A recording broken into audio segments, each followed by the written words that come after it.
عزیز دوستوں اور ایمانی بھائیوں،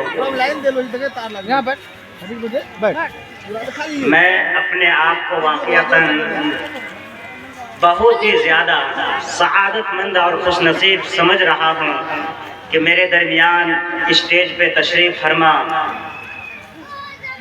مشفق اساتذہ کرام جناب حضرت مولانا نسیم الدین صاحب، اسی طریقے سے میرے مشفق و مربی جناب حضرت مولانا مفتاح الحق صاحب، اسی طریقے سے جناب حضرت مولانا ریاض صاحب، ان کے علاوہ اور بھی دارالعلوم پپڑا کے کئی اور اساتذہ ہیں جن سے میں نے علم حاصل کیا، اور واقعتاً یہ تمام کے تمام اساتذہ کرام، یہ علماء جس وقت ہم اپنے عمر کے طالب علمانہ زندگی گزار رہے تھے میرے عزیز بھائیوں، اس وقت ہم ان گلیوں میں گھما پھرا کرتے تھے، اور خاص کر کے ان اساتذہ کی جو محنت تھی اور جو ہمارے ساتھ جو شفقت اور محبت تھی اور جس انداز سے ہماری یہ تربیت کر رہے تھے، واقعتاً جب ہم ان کو یاد کرتے ہیں تو دل سے یہ دعائیں نکلتی ہے کہ اے میرے اللہ، یہ میرے استاد اگر میرے ساتھ صحیح تعلیم اور تربیت کی فکر نہ کرتے تو آج نہ جانے میں کہاں پر ہوتا اور کیا کر رہا ہوتا۔ آج واقعتاً دل کی گہرائی سے یہ دعا نکلتی ہے، اور ہم دل سے دعا بھی کرتے ہیں کہ اے اللہ، یہ تمام اساتذہ کرام جن سے میں نے علم حاصل کیا ہے، اللہ رب العزت ان کو دنیا و آخرت میں بہترین بدلہ عطا فرمائے۔ آمین کہیے نا بھائی، آمین۔ میرے عزیز بھائیوں، اس لیے کہ وقت گزرنے میں پتہ نہیں چلتا ہے کہ کیسے وقت گزر جاتے ہیں، بس یہ اساتذہ کی بڑی محبت ہے، شفقت ہے۔ ہم تو اس قابل نہیں ہیں کہ استاد کے سامنے لفظ کشائی کروں، لفظ زبان سے کوئی الفاظ نکالوں۔ استاد نے مجھے اس قابل بنایا اور سمجھا کہ واقعتاً یہ میرا شاگرد ہے جو اس لائق ہے کہ عوام کے سامنے اللہ رسول کی کچھ باتیں کر سکے۔ تو اس لیے آپ حضرات سے یہ درخواست ہے کہ دعا فرمائیں کہ اللہ رب العزت کم وقت کے اندر کچھ اہم باتیں زبان سے کہلوا دے، کہ اللہ تعالی ہمیں بھی اور آپ کو اور تمام بستی والوں کو سب کو عمل کی توفیق نصیب فرمائے۔ میرے عزیز بھائیوں، اب آپ حضرات کی یہ بہت بڑی ذمہ داری بنتی ہے کہ ماشاءاللہ آپ کے یہاں بھی کانوینٹ کی شکل میں جو تعلیم بچوں کو دی جاتی ہے، بچوں کو دی جاتی ہے، تو آپ حضرات ہر اعتبار سے محنت کریں کہ ہمارا بچہ صحیح تعلیم اور تربیت یافتہ بن جائے۔ اسی طریقے سے ایک مرکزی ادارہ ہے یہ دارالعلوم پپڑا۔ ایک وقت تھا جب ہم بچپن میں یہاں پڑھتے تھے، اور 1-2 سال نہیں، تقریباً اپنے طالب علمانہ جو زندگی ہم نے گزارے ہیں 4-5 سال میں نے وہاں پہ پڑھا، اور جب بھی ہم یہاں پر آتے ہیں تو ہمیں یہ محسوس نہیں ہوتا ہے کہ ہم کہیں اور جگہ آئے، بلکہ ایسا محسوس ہوتا ہے کہ ہم اپنے گاؤں اور محلے میں گھوم رہے ہوتے ہیں۔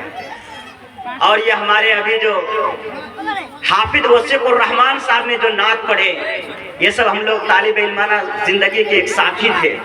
خیر، ہم دعا کرتے ہیں کہ ہمارے تمام ساتھیوں کو اللہ ہر اعتبار سے ترقی عطا فرمائے، خاص کر کے جو ہمارا اور آپ کا مادر علمی ہے، مرکزی ادارہ ہے دارالعلوم پپڑا، اور اسی طریقے سے آپ کا یہ جو کانوینٹ ہے، جو یہ بنات یا مدرسہ جو چلاتے ہیں، اللہ رب العزت ان دونوں کو دن دنی چوگنی ترقی عطا فرمائے۔ اللہ تعالیٰ آپ سب کو ہر اعتبار سے، دینی، تعلیمی، تربیتی اعتبار سے خوب فائدہ اٹھانے کی توفیق نصیب فرمائے۔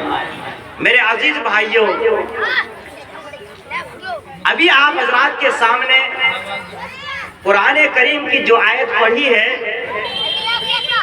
اس آیت کا تعلق ہے تعلیم سے، ایجوکیشن سسٹم سے ہے،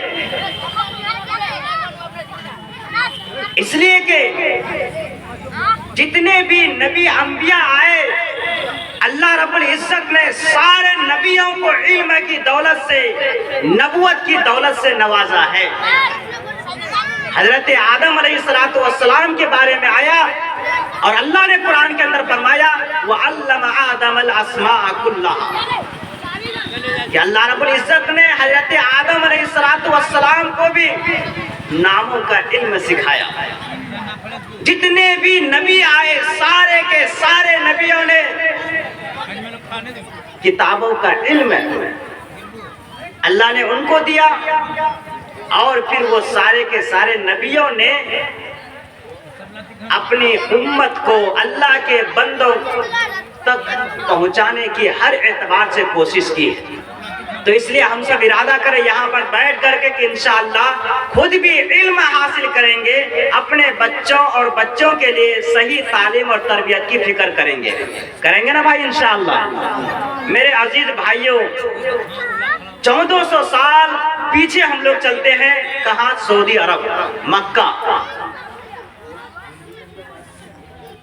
آپ حضرات کو سب کو پتہ ہونی چاہیے کہ حضرت عیسیٰ علیہ السلام کے آسمان پر اٹھا لیے جانے کے بعد 571 سال بعد اللہ کے نبی صلی اللہ علیہ وسلم پیدا ہوئے،